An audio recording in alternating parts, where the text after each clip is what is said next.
राधे कृष्णा कृष्णा कृष्णा राधे राधे, राधे श्यामा श्याम श्याम राधे राधे। ओ राधे कृष्णा कृष्णा कृष्णा राधे राधे, राधे श्याम श्याम श्याम राधे राधे। राधे कृष्णा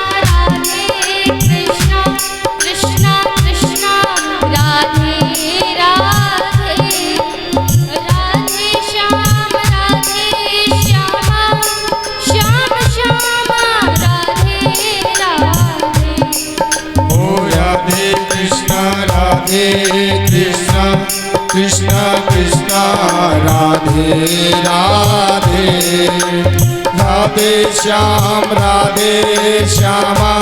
श्याम श्याम राधे राधे। कृष्णा कृष्णा कृष्णा राधे राधे, राधे श्याम श्याम राधे राधे। राधे कृष्णा कृष्णा कृष्णा राधे राधे, राधे श्याम श्याम राधे राधे। राधे कृष्णा कृष्णा कृष्णा राधे राधे, राधे श्याम श्याम राधे राधे। राधे कृष्णा राधे राधे राधे, ओ राधे श्याम श्याम राधे राधे। राधे कृष्णा कृष्णा राधे राधे।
राधे राधे, राधे श्याम श्याम श्याम राधे राधे।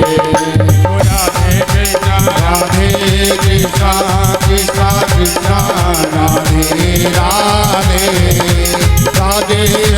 राधे श्याम श्याम श्याम राधे राधे।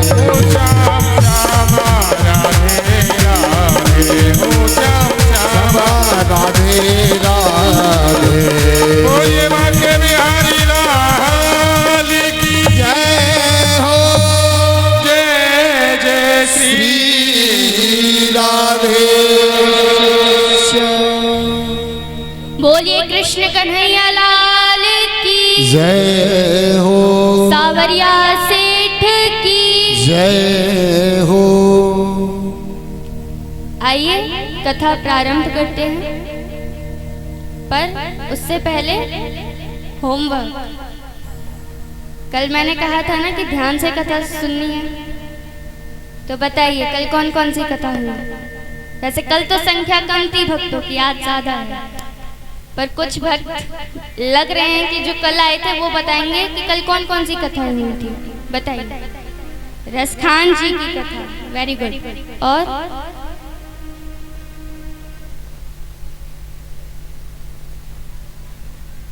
अमर कथा, श्री सुखदेव मुनि महाराज जी की जन्म कथा, अमर कथा। और गौगण जी की कथा। मतलब यहाँ से कोई ध्यान से नहीं सुनता, सारे महिलाएं उत्तर बता रही हैं।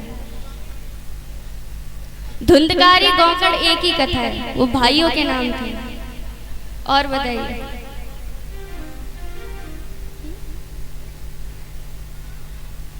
एक कथा बची हुई है,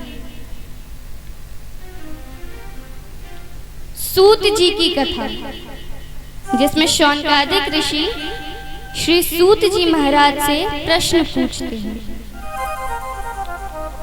तो ये सारी कथाएं हमने कल सुनी। धर्म क्या है?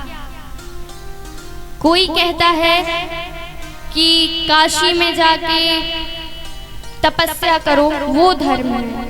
कोई कहता है कि दान करो, वो धर्म है। कोई कहता है कि भजन करो, वो धर्म है। तो हमें समझ नहीं आ रहा कि धर्म आखिर है क्या। सूत जी कहते हैं कि ऋषियों, सबसे बड़ा धर्म है मानवता का धर्म, जो हमारे अंदर अब नहीं बचा। मानवता हमारे अंदर नहीं बची हुई। जब भी हम कुछ गलत कार्य होते हुए देखते हैं, हम उसको रोकते नहीं। कुछ लोग तो ये भी कहते हैं कि हाँ, हम इतने कमजोर दिल के हैं कि हम वो कार्य होते हुए देख नहीं सकते, इसलिए वहां से आगे बढ़ जाते हैं।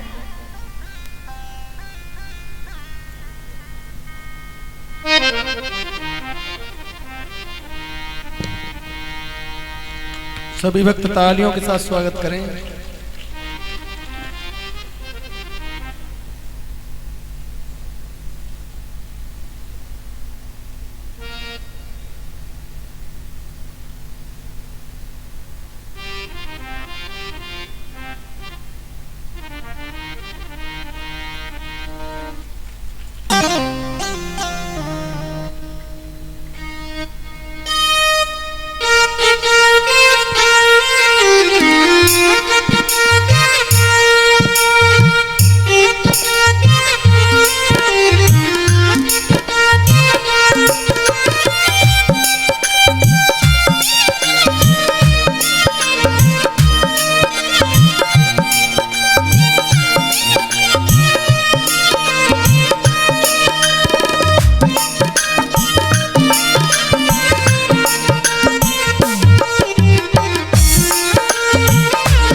हमारे अंदर दया नहीं बची हुई। जब भी कोई गलत कार्य होते हुए हम देखते हैं, या तो वहां से चले जाते हैं, या एक हमारे अंदर बुरी आदत और है, खड़े होकर उसका वीडियो बनाने लगते हैं।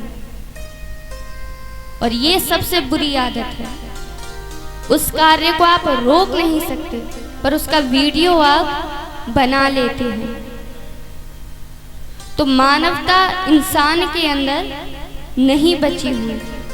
पर इंसान के लिए परम धर्म क्या है? मानवता। मानवता से बड़ा धर्म कोई नहीं। यदि आपके अंदर भगवान के प्रति विश्वास है,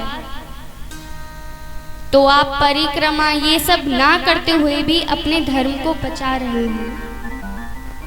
केवल आपको भगवान के प्रति विश्वास होना चाहिए। When you started to believing in God, all the bad habits or the negative thoughts in your mind will destroy. Why? Because you are believing in God. जब भगवान में विश्वास आप रखते हैं तो आपके अंदर जितनी भी बुरी ख्याल होते हैं वो सारे एक एक करके चले जाएंगे, अगर भगवान पर विश्वास हो तो। शौनकादिक ऋषि का दूसरा प्रश्न होता है कि सूत जी हमें ये बताइए कि हम किस देवी देवता की पूजा करें। ये बहुत से लोगों के अंदर होता है कि जैसे ही सोमवार आया महादेव जी के भक्त बन जाते हैं, बम बम भोले बम बम भोले। फिर जैसे ही दिन बदलते जाते हैं उनके भगवान भी बदलते जाते हैं। सबसे बड़ा चलता है राम जी और कृष्ण के भक्तों में। राम जी वाले कहते हैं हमारे राम जी बड़े, कृष्ण वाले कहते हैं हमारे ठाकुर जी बड़े। ऐसी ही खट्टी मीठी नोक झोंक चलती थी श्री तुलसी बाबा और सूरदास जी में। तुलसीदास जी कहते कि हमारे राम जी बड़े, सूरदास जी कहते कि हमारे ठाकुर जी बड़े। एक बार श्री सूरदास जी और तुलसीदास जी के बीच में बहस हो रही थी। तभी तुलसीदास बाबा कहते हैं कि चलो बहुत हो गया, इस बहस करते करते बहुत समय व्यर्थ हो गया, आज देख ही लेते हैं कौन बड़ा है, या तो तुम्हारे कृष्ण बड़े या फिर हमारे राम बड़े। कैसे देखेंगे? एक तराजू मंगाया जाता है। कहते हैं कि यहाँ अपने अपने भगवान का नाम लेकर हम बैठेंगे, जो पल्ला भारी होगा वही प्रभु बड़े हैं। ठीक है महाराज। यहीं पर श्री तुलसी बाबा अपने राम प्रभु का नाम लेते हुए बैठते हैं। बोलिए सियावर रामचंद्र की।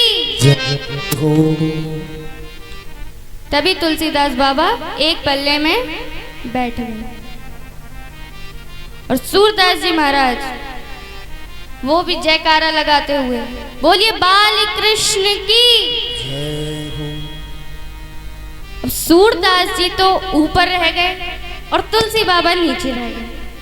अब जो पल्ला भारी होगा वो नीचे हो जाएगा। अब जैसे ही ये दृश्य सूरदास जी देखते हैं, सूरदास जी उदास हो जाते हैं। सूरदास जी सोचते हैं कि मैं जिसकी आराधना करता हूं वो यानी छोटा है। सूरदास जी उदास होकर चलने लगे। तुलसी बाबा कहते हैं मैंने कहा था ना, इस चोर की पूजा करने से कछु लाभ ना होवे वावरो। जा चोर की पूजा मत कर, हमारे राम जी की पूजा कर। मर्यादा पुरुषोत्तम है, तुम्हाओ कन्हैया ब्रज में माखन चुरा तो। सूरदास जी तो मुंह लटका कर चले गए। सूरदास जी से बाल कृष्ण मूर्ति के स्वरूप में बातें करते थे। जैसे ही वो अपनी कुटिया पर पहुंचते हैं, ठाकुर जी को विराजमान करते हैं। अब ठाकुर जी बात तो कर रहे थे कि बाबा, ओ बाबा, काहे को नाराज है? अरे बात तो करो। सूरदास जी कहते हैं हमें किसी से बात नहीं करनी।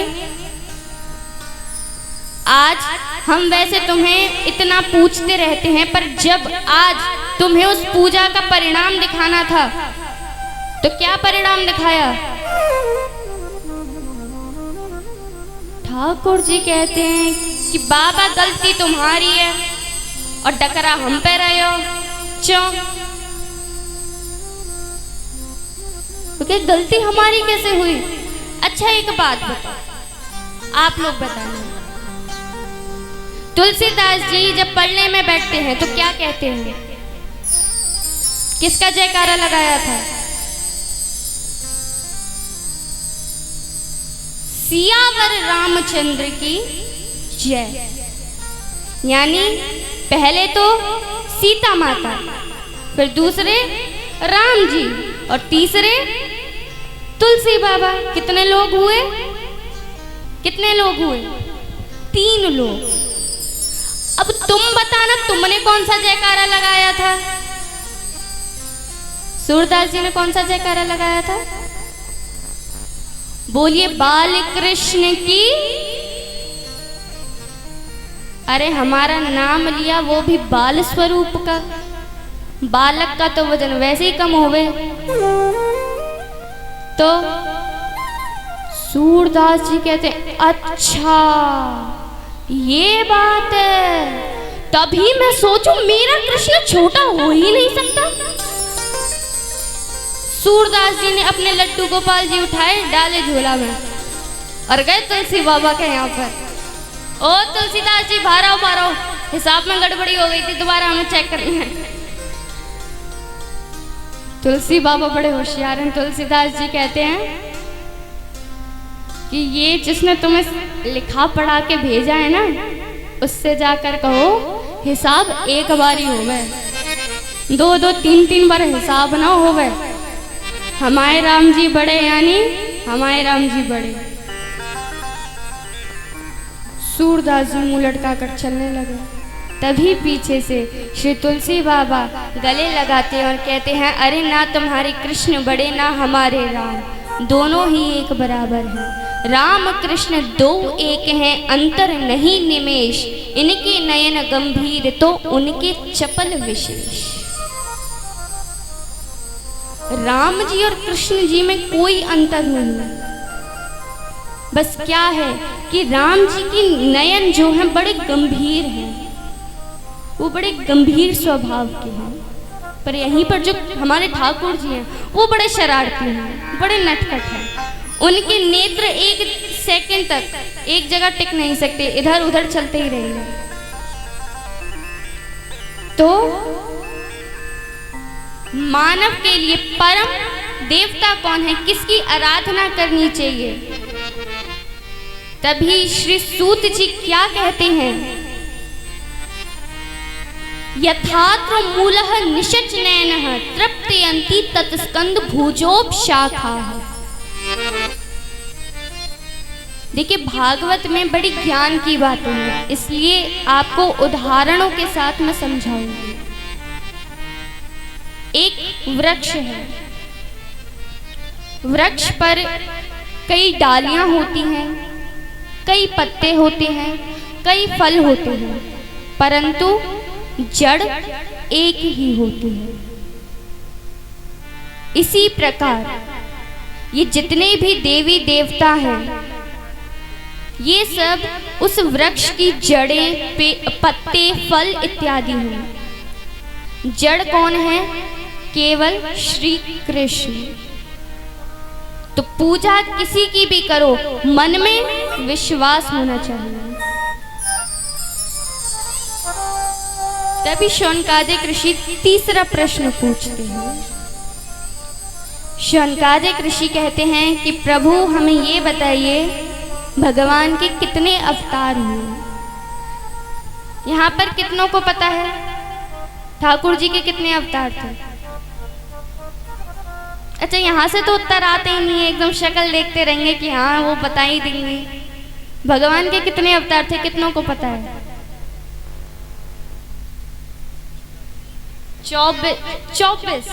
24 अवतार, जिसमें से एक कलयुग में होगा। तो इन 24 अवतारों के बारे में वर्णन आता है। 24 अवतार ठाकुर जी ने लिए, जिसमें से 2 अवतारों के बारे में ज्यादा बताया नहीं है। पहला अवतार हंसा अवतार, जिसमें ठाकुर जी ने श्री ब्रह्मा जी को भागवत का ज्ञान दिया 4 श्लोकों में, जिसको हम कहते हैं चतुश्लोकी भागवत। 4 श्लोकों में पूरी भागवत का ज्ञान दे दिया हंसा अवतार में। और दूसरा अवतार है हयग्रीव अवतार। हयग्रीव अवतार में एक हयग्रीव था। हयग्रीव यानी उसका सर घोड़े का और शरीर मनुष्य का। उसने खूब तपस्या करी और भगवान से वरदान मांगा कि भगवान प्रसन्न हो जाते हैं। और वरदान में क्या मांगा कि मुझ जैसा कोई दूसरा हयग्रीव ना हो मुझ जैसा शक्तिशाली, और उसको पता था कि उसके जैसा दूसरा हयग्रीव कोई है ही नहीं। भगवान वरदान दे देते हैं। अब जैसे ही वरदान मिला, उस हयग्रीव ने गलत कार्य करना प्रारंभ कर दिया, दुष्ट कर्म करता। तभी ठाकुर जी हयग्रीव अवतार लेते हैं और उसका विनाश कर देते हैं। तो ये था हयग्रीव अवतार, जिनके ये 2 अवतार हैं जिनके बारे में ज़्यादा बताया नहीं गया। उसके बाद बढ़ते हैं उन अवतारों की ओर जिसके बारे में बताया गया है। ठाकुर जी का पहला अवतार था सनकादिक ऋषियों का। मैंने कल बताया था सनकादिक ऋषि कौन है, बताइए कौन है? कल कौन कौन आया था? पहले हाथ उठाओ, कल आया कौन कौन था? क्या? ब्रह्मा जी के 4 पुत्र, उनको कहते हैं सनकादिक ऋषि।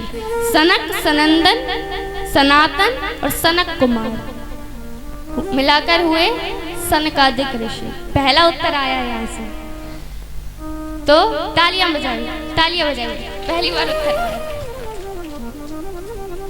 ब्रह्मा जी के 4 मानस पुत्र, ये ठाकुर जी का पहला अवतार था। दूसरा अवतार था वराह अवतार, जिसके बारे में हम अभी आगे कथा में सुनेंगे। तीसरा अवतार था नारद मुनि अवतार। नारद जी भी भगवान का ही अवतार है। देखिए, भगवान ने जितने भी अवतार लिए, इन सभी में उनका थोड़ा थोड़ा अंश था। वरना आप लोग कहेंगे कि हाँ, नारद जी का अवतार भी ठाकुर जी नहीं लिया, यानी खुद का ही गुणगान करते रहते हैं। कैसे? नारद जी कहीं भी जाते हैं क्या कहते हैं? नारायण नारायण। तो यानी खुद का ही अवतार, खुद का ही गुणगान नहीं, इन सभी में उनका थोड़ा थोड़ा अंश है। श्रीमन नारायण नारायण नारायण, श्रीमन नारायण नारायण नारायण, श्रीमन नारायण नारायण नारायण, ओ श्रीमन नारायण नारायण नारायण, भजमन नारायण नारायण नारायण, ओ भजमन नारायण नारायण नारायण, श्रीमन नारायण नारायण नारायण, ओ श्रीमन नारायण नारायण नारायण। आप लोग क्यों नहीं बोलते हो? आराम से बैठे रहते हो, तालियां बजाया करो। यहाँ हरि कीर्तन में बैठे हो तो तालियां बजाया करो सभी, प्रेम और भाव से। श्रीमन नारायण नारायण नारायण, ओ श्रीमन नारायण नारायण नारायण, भजमन नारायण नारायण नारायण, ओ भजमन नारायण नारायण नारायण, भजमन नारायण नारायण नारायण, ओ लक्ष्मी नारायण नारायण नारायण, ओ जो नारायण नाम लेत है, ओ जो नारायण नाम लेत है, ओ जो नारायण नाम लेत है, ओ जो नारायण नाम लेत है, ओ पाप होत सब नारायण, हाँ पाप होत सब नारायण, नारायण हरि नारायण, भजमन नारायण नारायण नारायण, श्रीमन नारायण नारायण नारायण। बोलिए श्री नारायण भगवान की जय हो।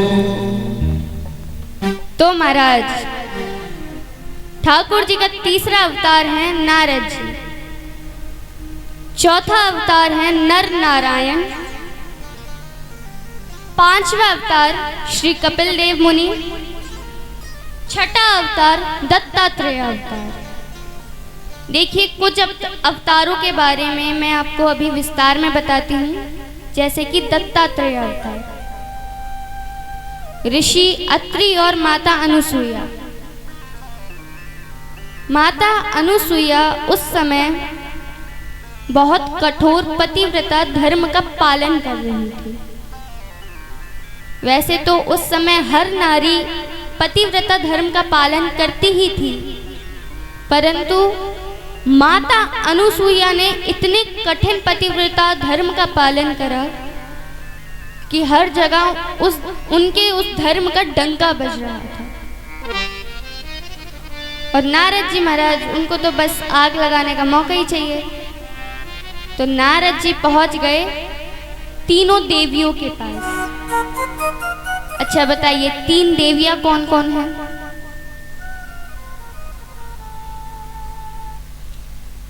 तीन देवों की 3 देवियां, यानी कथा पहले भी सुनी हुई है।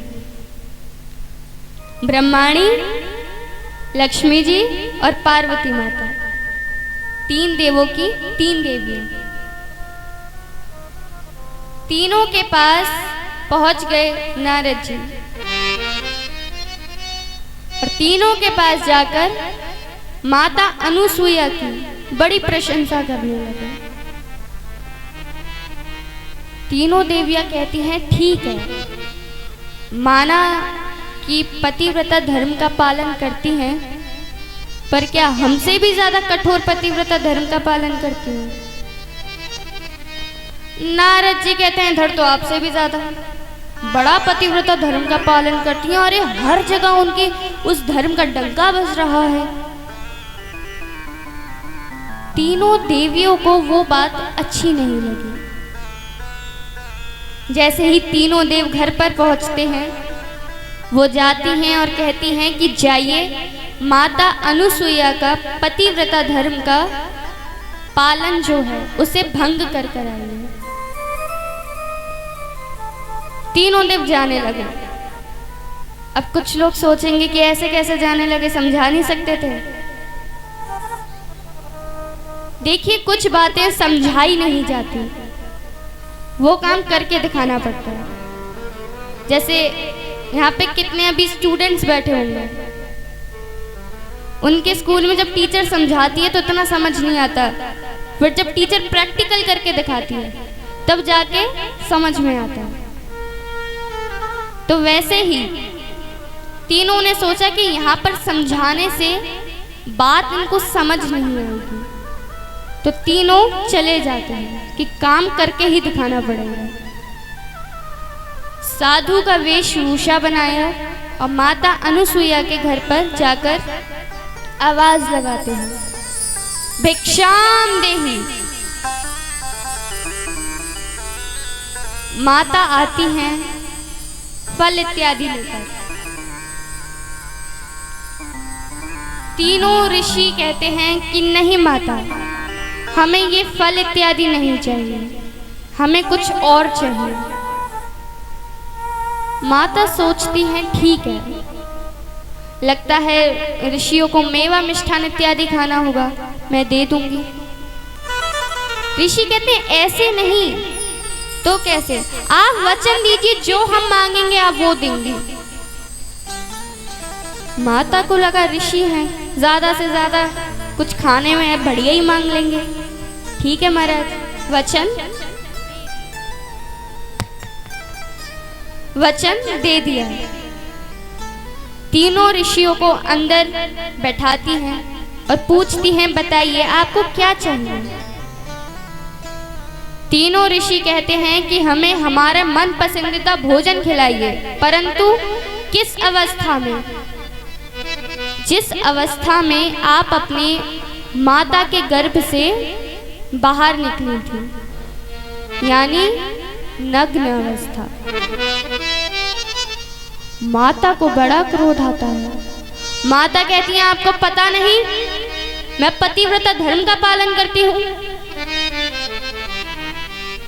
आपने ये बात इतनी आसानी से कैसे बोल दी? पहले की जो ऋषि थे वो कुछ भी बात ऐसे ही नहीं बोलते थे, जो काम की बात होती थी वो बोलते थे। कम बोलते थे पर हमेशा काम की बात बोलते थे। और जैसे ही ऋषियों ने ये बात कही, माता को क्रोध आ जाता है। तीनों ऋषि कहते हैं, देखिए देवी, आपने तो हमें वचन दे दिया, अब उस वचन को पूरा करना या ना करना आपके ऊपर है। आपने तो वचन दे दिया था। माता सोचती हैं कि ये कोई साधारण ऋषि नहीं। अंदर जाती हैं और हाथ में जल लेकर भगवान विष्णु का ध्यान करती हैं और कहती हैं कि अगर मैंने सच्चे मन से पतिव्रता धर्म का पालन करा हो तो ये जल छिड़कते ही तीनों ऋषि छोटे छोटे बालक बन जाए। और जैसे ही माता वो जल छिड़कती है, तीनों देव छोटे छोटे बालक बन जाते हैं। अब यहाँ पर बालकों का भोजन क्या होता है? दूध ही पीते हैं छोटे बच्चे। तो माता अंदर कमरे में ले जाती हैं, तीनों देवों को दुग्धपान करा रही हैं, जिस अवस्था में कहा था।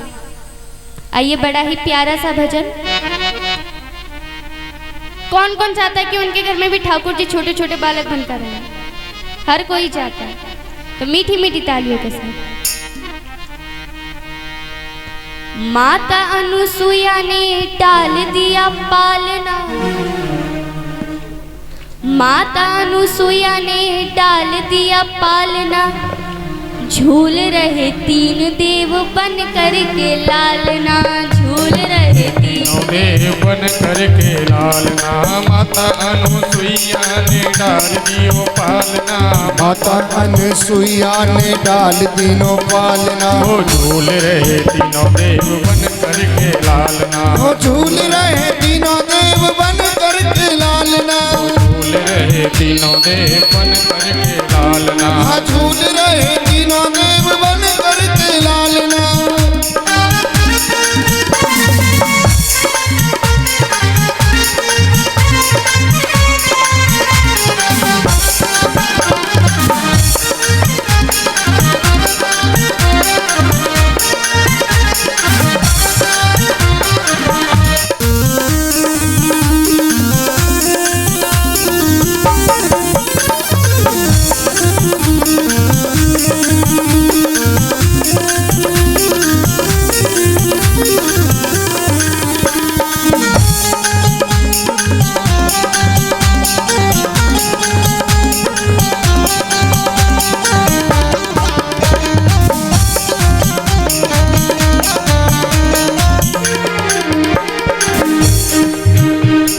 मारे खुशी के फूली न समाती, मारे खुशी के फूली न समाती, मारे खुशी के फूली न समाती, हमारे खुशी के फूली न समाती। गोदी में लेती कभी झूला झूलाती, हाँ, गोदी में लेती कभी झूला झूलाती, गोदी में लेती कभी झूला झूलाती, हाँ, गोदी में लेती कभी झूला झूलाती, गोदी में लेती कभी झूला झूलाती, हाँ, गोदी में लेती कभी झूला झूलाती। कौन करे आज मेरे भाग्य की सराहना, कौन करे आज मेरे भाग्य की सराहना।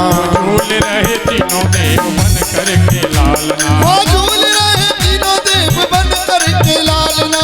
माता अनुसुईया ने डाल दियो पालना, माता अनुसुईया ने डाल दिनो पालना, झूल रहे तीनों देव बन करके लालना, हाँ, झूल रहे तीनों देव बन करके लालना।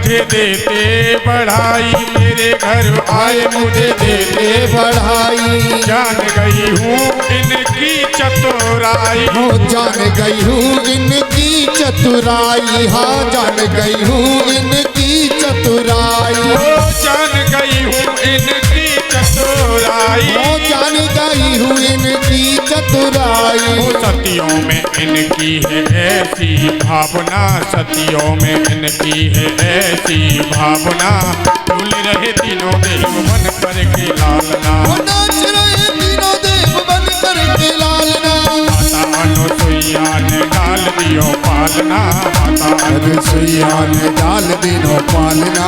झूल रहे तीनों देव बन करके लालना, खेल रहे तीनों देव बन करके लालना। ओ झूल रहे तीनों देव बन करके लालना। झूल रहे तीनों देव बन करके लालना।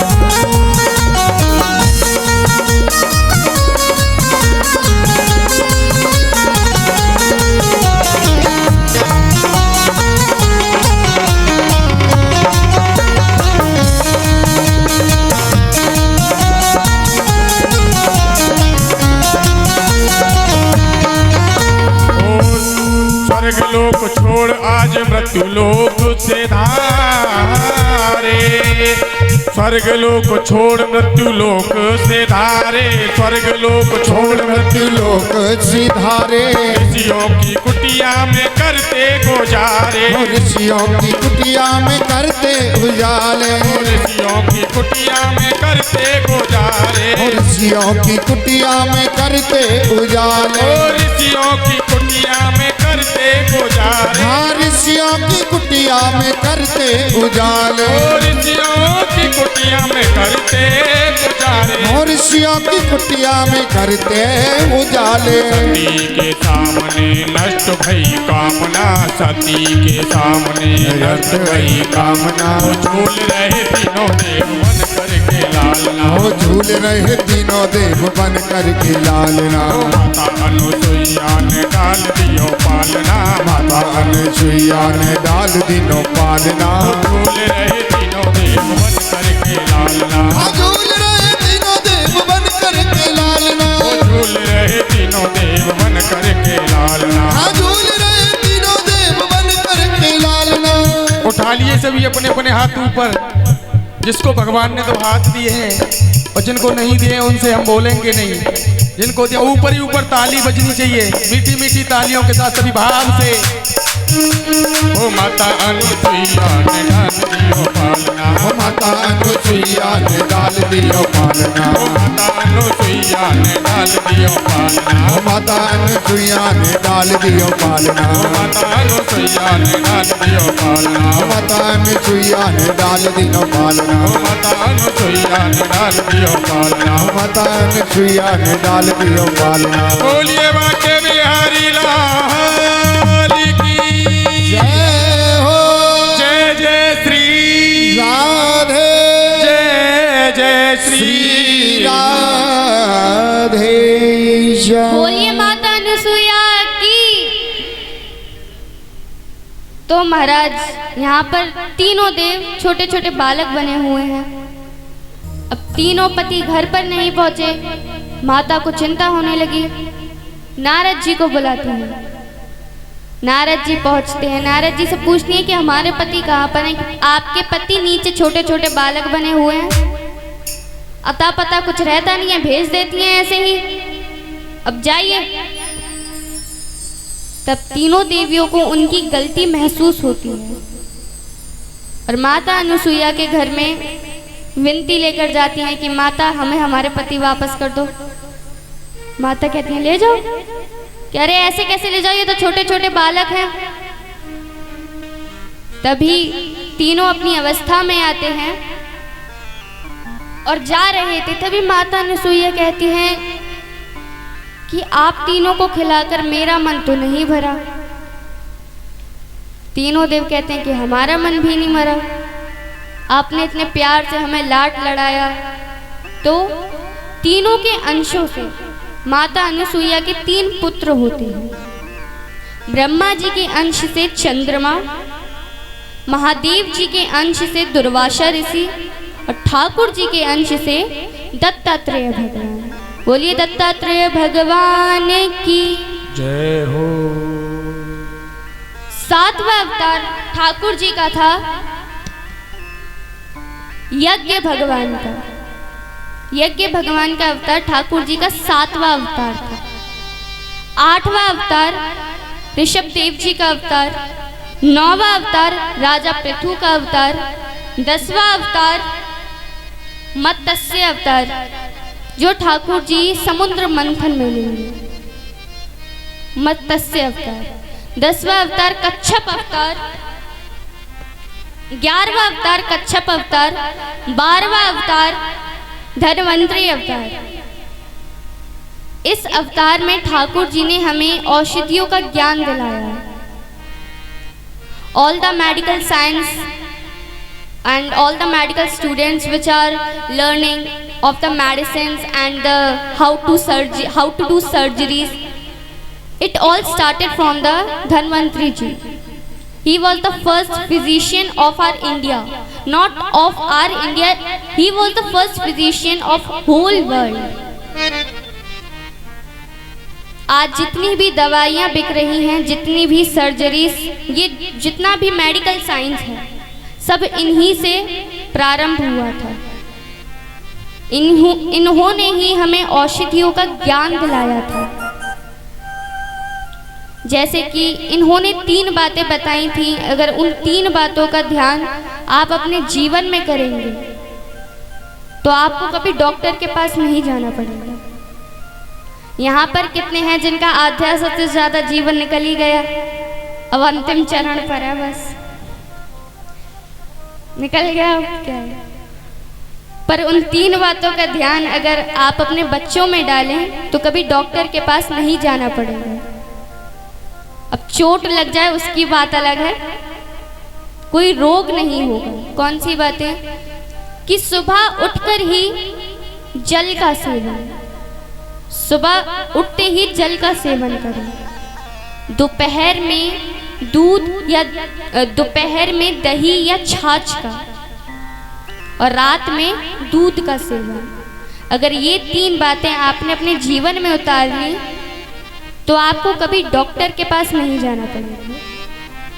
अब ये बातें इधर से उधर नहीं होनी चाहिए। दूध दही रात में ले लिया, रात का दूध दोपहर में ले लिया और सुबह का गर्म पानी।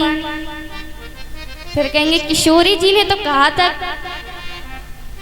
अब वो बातें ध्यान से सुनिए, जो बताया है वैसे ही करना है। सुनने से कुछ नहीं होगा, करना भी पड़ता है। जैसे बताया हो वैसे। अगर इन बातों का आप ध्यान देंगे तो कभी भी डॉक्टर के पास नहीं जाना पड़ेगा। फिर 13वां अवतार था मोहिनी अवतार। ये आपको चौथे दिन की कथा में बताया जाएगा, ठाकुर जी ने कैसे मोहिनी अवतार लिया, जिसमें ठाकुर जी बड़े एक स्त्री का वेश बनाते हैं। 14वां अवतार नरसिंह अवतार, जिसका दृश्य हम कल देखेंगे प्रहलाद चरित्र में। 15वां अवतार वामन अवतार, चौथे दिन की कथा में आपको बताया जाएगा। 16वां अवतार परशुराम अवतार, इसमें ठाकुर जी परशुराम जी का अवतार लेते हैं। 17वां अवतार वेद व्यास अवतार, जिसमें ठाकुर जी ने श्रीमद् भागवत की रचना करी और भी बहुत से ग्रंथ, उपनिषद, वेदों की रचना करी। 18वां अवतार श्री पुरुषोत्तम राम अवतार। 19वां अवतार बलराम अवतार। 20वां अवतार श्री कृष्ण अवतार। 21वां अवतार बुद्ध अवतार और 22वां अवतार कौन सा, जो कलयुग में होगा, कल्कि अवतार। संबलपुर गांव में विष्णु यश ब्राह्मण के घर पर ठाकुर जी कल्कि अवतार लेंगे। और जो 2 अवतार मैंने पहले बताया था उनको मिला के कितने हुए? 24 अवतार, जिसमें से एक अभी प्रभु ने नहीं लिया है। जब कलयुग अपनी अंतिम चरण पर होगा तब ठाकुर जी अपना 24वां अवतार लेंगे, कल की अवतार। अब यहाँ पर शौनकादिक ऋषि सूत जी से प्रश्न करते हैं कि प्रभु एक बात बताइए, आप तक ये कथा पहुंची कैसे? सूत जी कहते हैं ये पहली बार कथा सुनाई थी ठाकुर जी ने ब्रह्मा जी को हंस अवतार में चतुश्लोकी भागवत। ब्रह्मा जी ने उनके पुत्र नारद जी को, नारद जी ने वेदव्यास जी को, वेदव्यास जी ने अपने पुत्र शुकदेव जी को, और शुकदेव जी ने मुझे अपना शिष्य समझकर ये कथा पर सुनाई।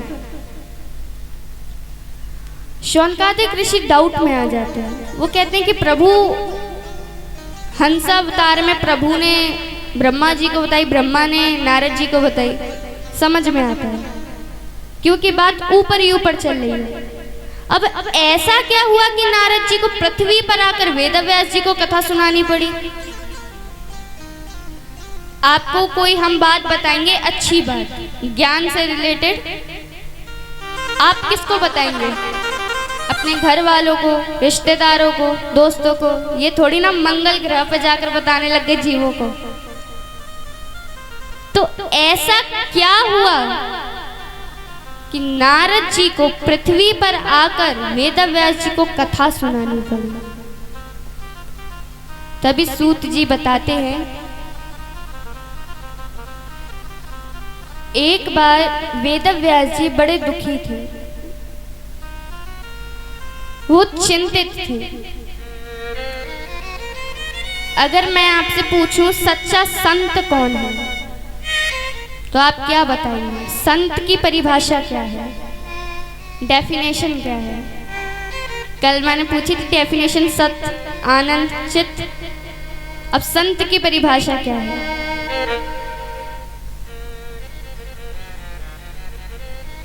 What is the definition of sages? सोच लो।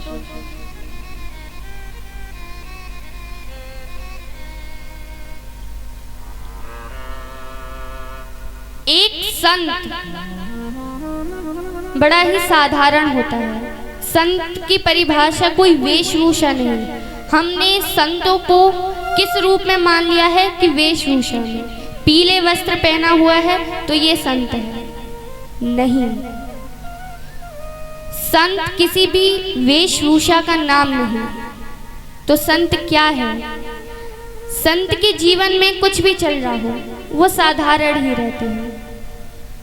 खुशी का माहौल है तभी भी हाँ ठीक है, दुख का है हाँ तभी भी ठीक है, पर जब बात आती है जग कल्याण की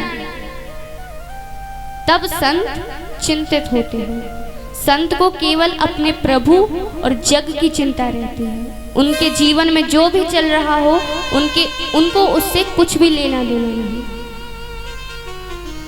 तो वेदव्यास जी चिंतित थे। क्यों? क्योंकि उनको अंदर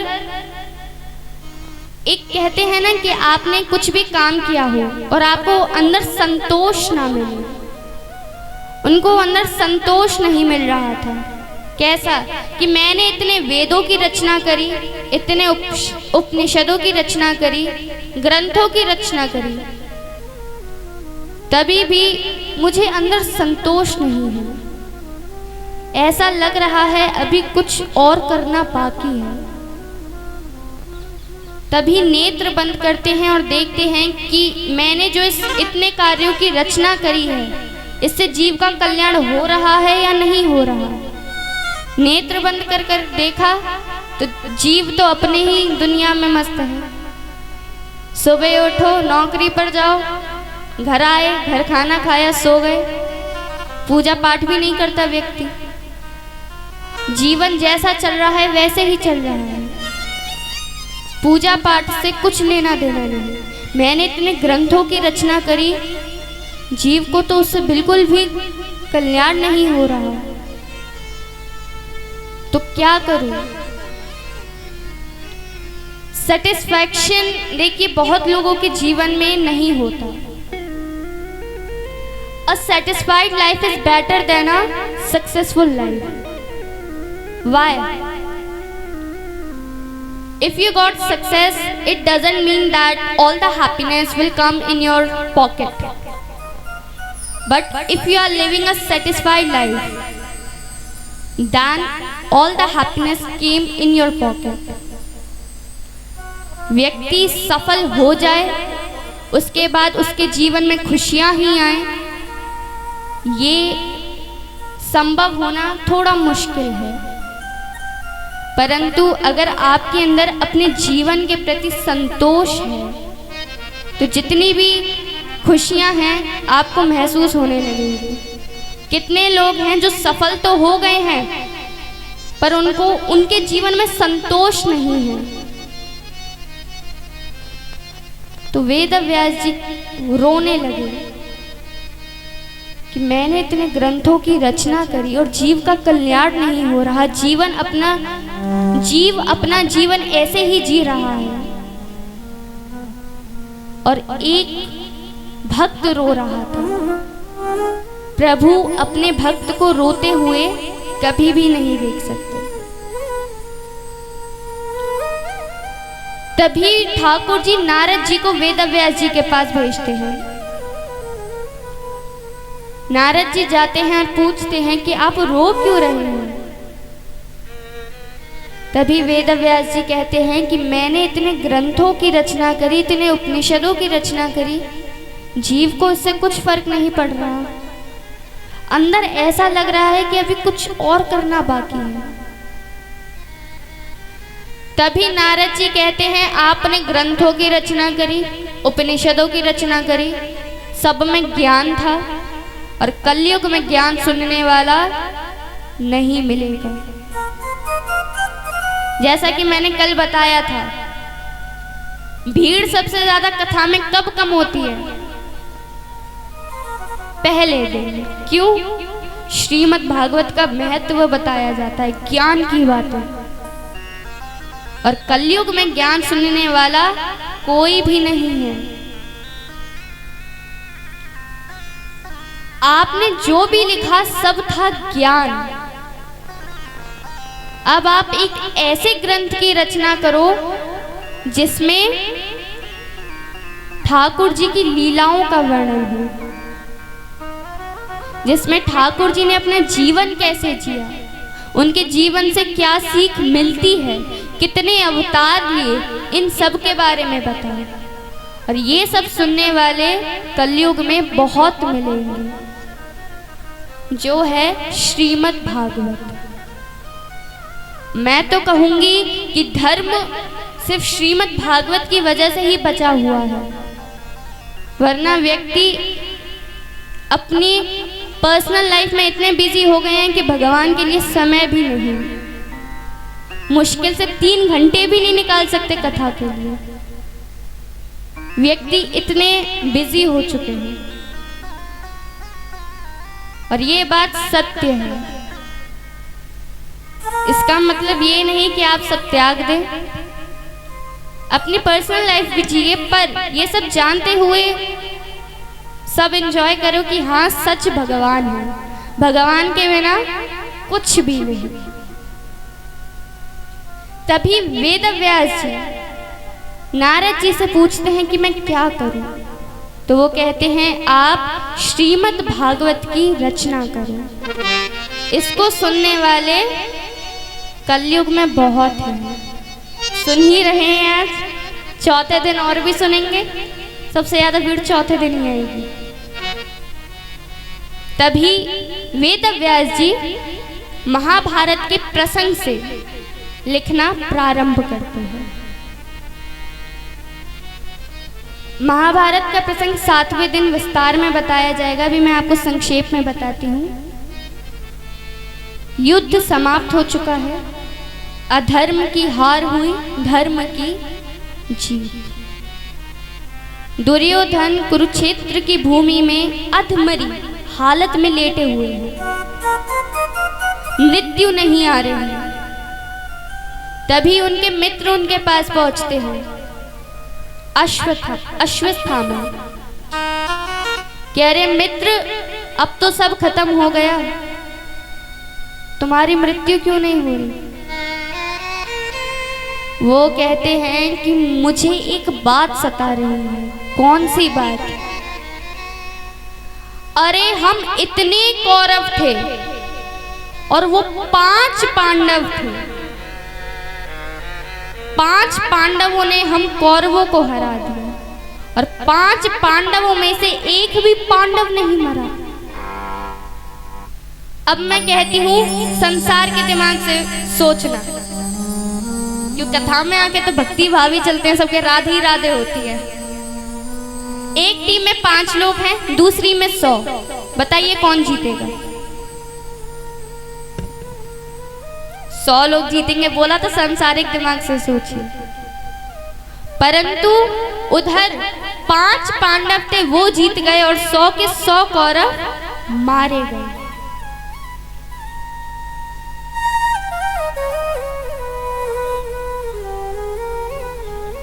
तो ये बात उनके समझ नहीं आ रही, क्या किया जाए? अश्वत्थामा कहते हैं कि दुर्योधन मैं कुछ कर सकता हूं।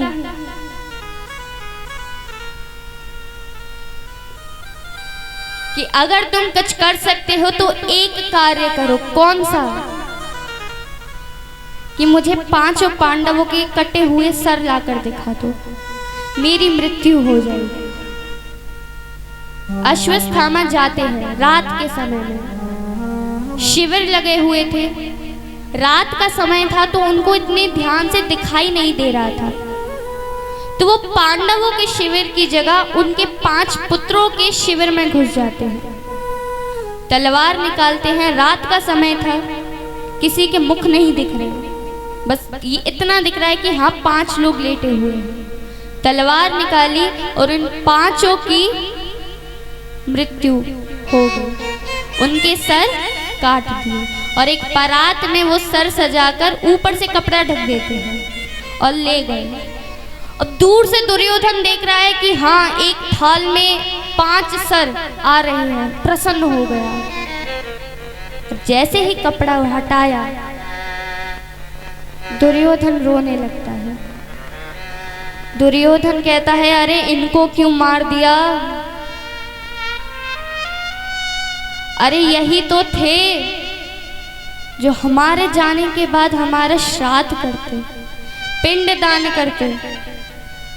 अब तो हमारे कुल में कोई पानी देने वाला भी नहीं बचा। दुर्योधन को एक श्राप था कि जब एक उनको प्रसन्नता और दुख दोनों की खबर एक साथ मिलेगी तब उनकी मृत्यु हो जाएगी, तभी उनकी मृत्यु हो जाती है। अब एक माँ की हालत क्या होगी?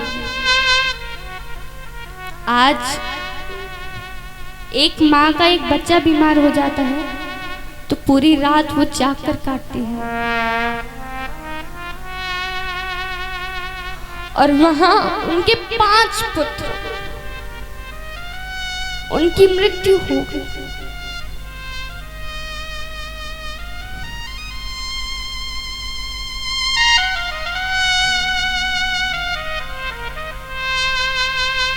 हम हमेशा अपनी माँ को डांट तो देते हैं पर उनका महत्व नहीं जानते। उनका महत्व कब समझ में आता है? जब वो हमसे दूर होती है।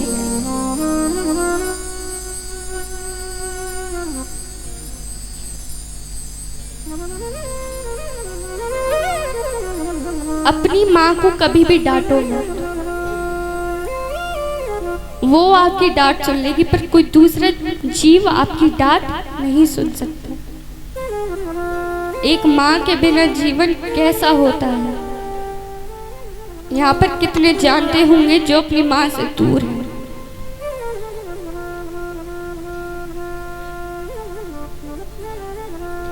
आइए एक भजन अपनी माँ के लिए। हो माँ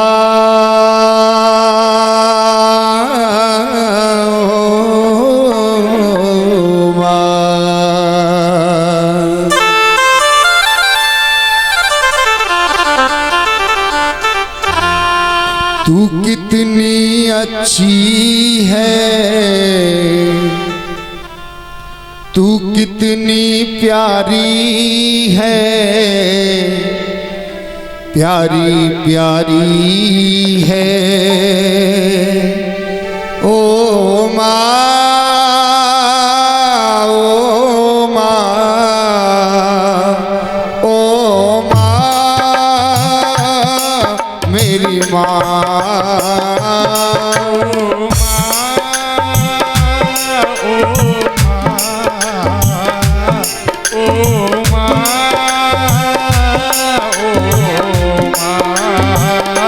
तू कितनी अच्छी है, तू कितनी प्यारी है, तू कितनी अच्छी है, तू कितनी प्यारी है। हो, तू कितनी अच्छी है, तू कितनी भोली है, प्यारी प्यारी है। ओ माँ, ओ माँ, ओ माँ, प्यारी माँ।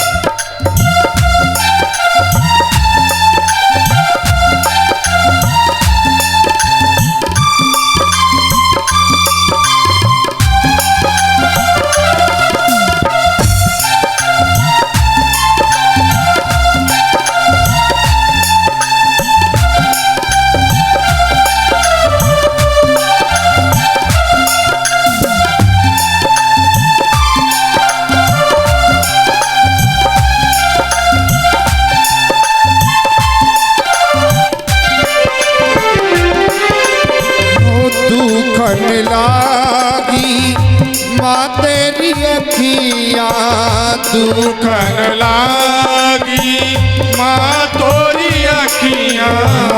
दुखन लागी माँ तोरी अखियाँ, दुखन लागी माँ तोरी अखियाँ। ओ मेरे लिए जागी है तू यूं सारी सारी रतियाँ। हाँ, मेरे लिए जागी है तो सारी सारी रतियाँ। हो तेरी निदिया पे, तेरी निदिया पे अपने निदिया यूं मैंने बारी है। ओ माँ,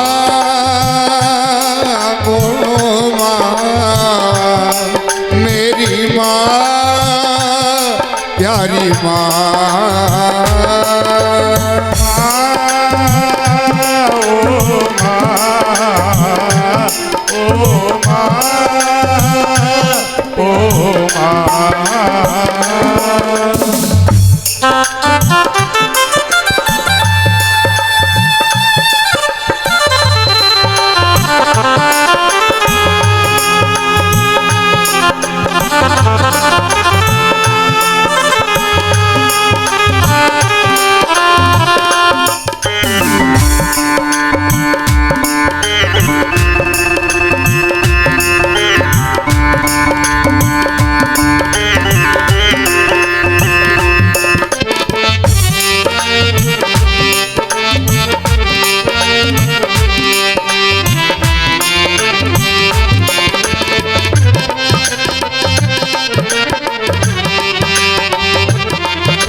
अपना तुझे ना, अपना नहीं तुझे दुख सुख कोई, अपना नहीं तुझे दुख सुख कोई। हो, अपना नहीं तुझे दुख सुख कोई, अपना नहीं तुझे दुख सुख कोई। मैं मुस्काया तू मुस्काई, मैं रोया तू रोई। हाँ, मैं मुस्काया तू मुस्काई, मैं रोया तू रोई। ओ मेरे हंसने पे, मेरे रोने पे, मेरे हंसने पे, मेरे रोने पे, तू बलिहारी है ओ माँ, ओ माँ, ओ माँ, प्यारी माँ,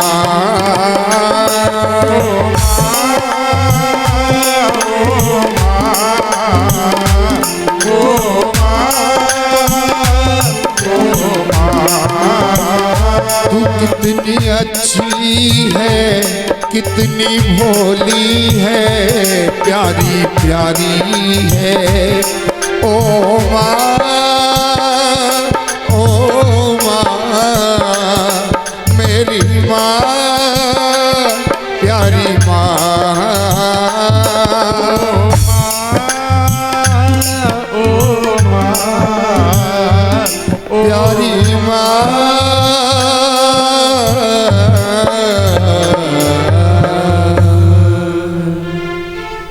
एक बार सभी अपनी माँ के लिए ताली बजाएं। आपको पता है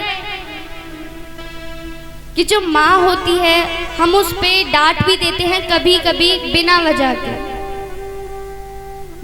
के डांट देते हैं। फिर बाद में जब आप उनसे दूर जाते हैं तब उनका महत्व आपको पता चलता है।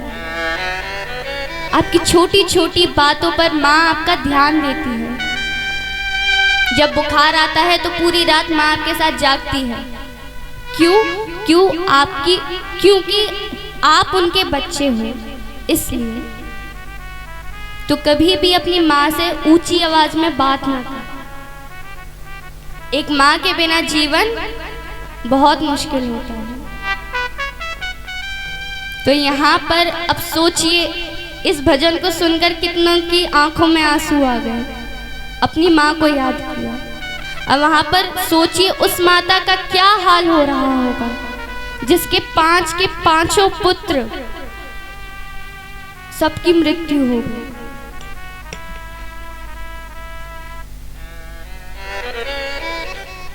अब जब पांडवों को पता चलता है कि ऐसा कुछ कार्य हुआ है, द्वारपालों से पूछते हैं कि बताओ कौन आया था।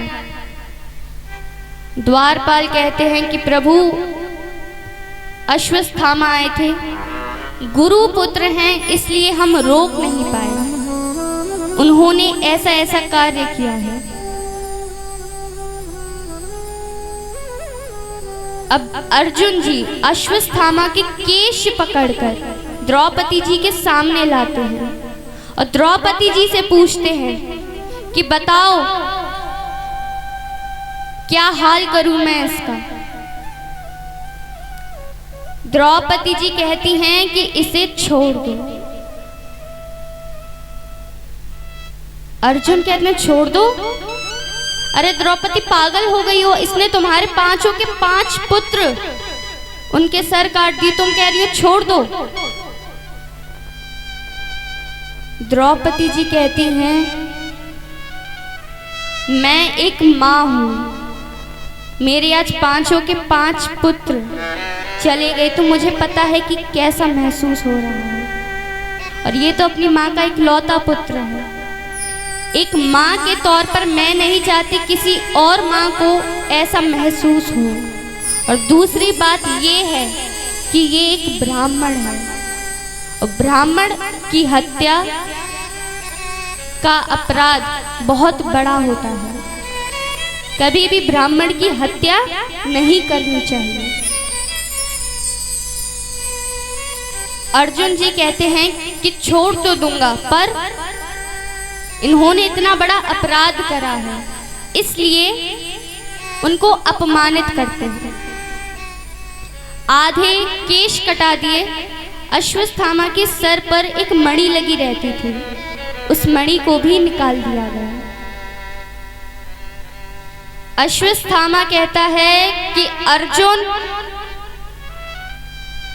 मृत्यु का घाव उतना बड़ा नहीं होता जितना अपमान का होता है। तुम मुझे मार देते वो अच्छा होता, पर तुमने मुझे अपमानित किया है, इसलिए अश्वत्थामा उस समय उत्तरा के गर्भ में पांडवों का आखिरी अंश पल रहा था। कौन? राजा परीक्षित। अश्वत्थामा को ये बात पता थी, इसलिए वो ब्रह्मास्त्र उत्तरा के गर्भ पर चला देते हैं। अब उत्तरा ना तो पांडवों के पास गई, ना द्रौपदी के पास, वो किसी के पास नहीं गई, वो जाती हैं कृष्ण के पास। क्यों? क्योंकि उनको पता था जिसने मेरी सास की रक्षा करी, उनके चीर हरण में उनकी रक्षा करी, तो ये मेरी भी रक्षा करेगा। उत्तरा दौड़ी दौड़ी जाती हैं ठाकुर जी के पास। तब ठाकुर जी उनके गर्भ में जाते हैं और एक सुरक्षा कवच बनाते हैं। ठाकुर जी पहली बार किसी स्त्री के गर्भ में गए थे। ठाकुर जी के जितने भी अवतार हैं, ये ठाकुर जी ने जितने भी अवतार लिए हैं, ठाकुर जी कभी भी किसी के गर्भ में नहीं जाते। वो पहली बार किसी स्त्री के गर्भ में गए। क्यों? अपने भक्त की रक्षा करने के लिए।